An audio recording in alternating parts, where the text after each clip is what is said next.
Alright guys, so you're going to get any dough you want from the store.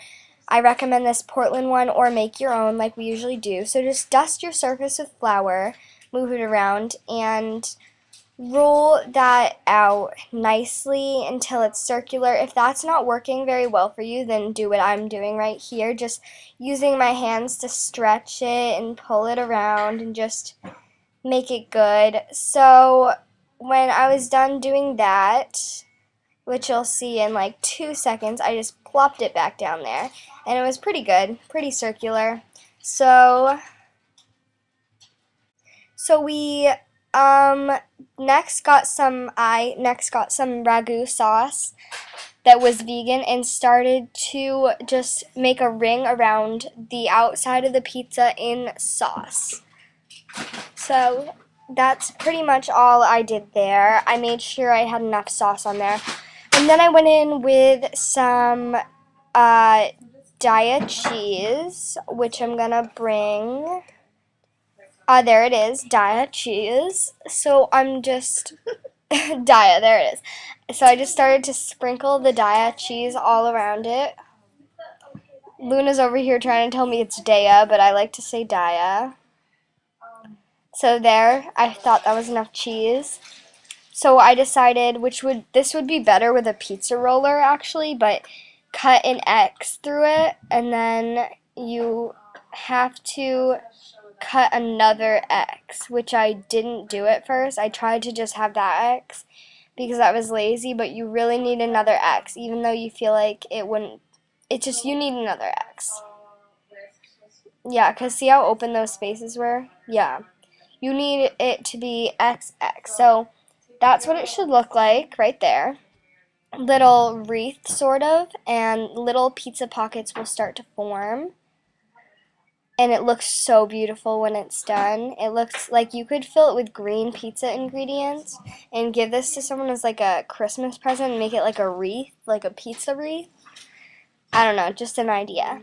But so I was like done.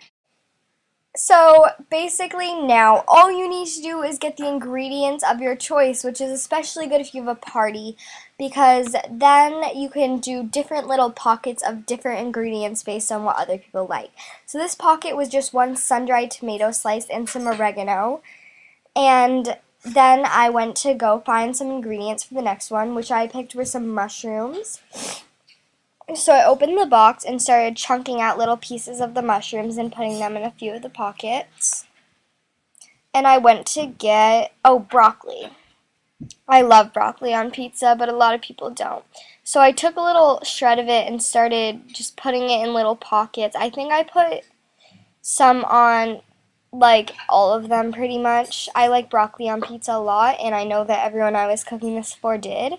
So I did end up putting broccoli on every single square. But I'm not going to be eating this pizza. I'm going to be eating the gluten-free one, which is coming up after this one. Then added a few slabs of tofu on two of them.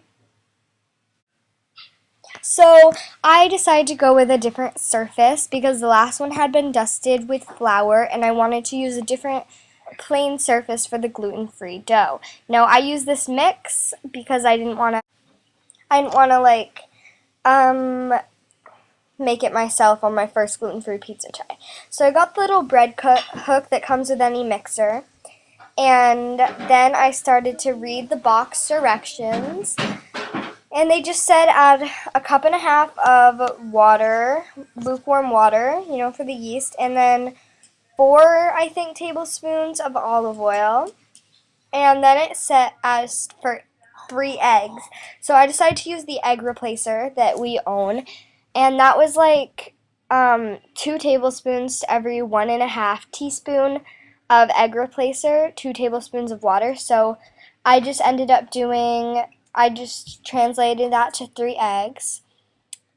So I just did, that would be 6 tablespoons of lukewarm water and a few other, I don't want to do the math right now, but I did it there. So I locked it and then I whisked it on low a little bit.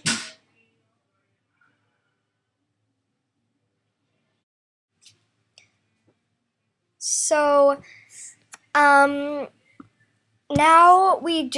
you had to add a little bit of their flour stuff mix to, like, while it was mixing on low, and I already added the yeast packet that was provided in the thing. It was like bread yeast.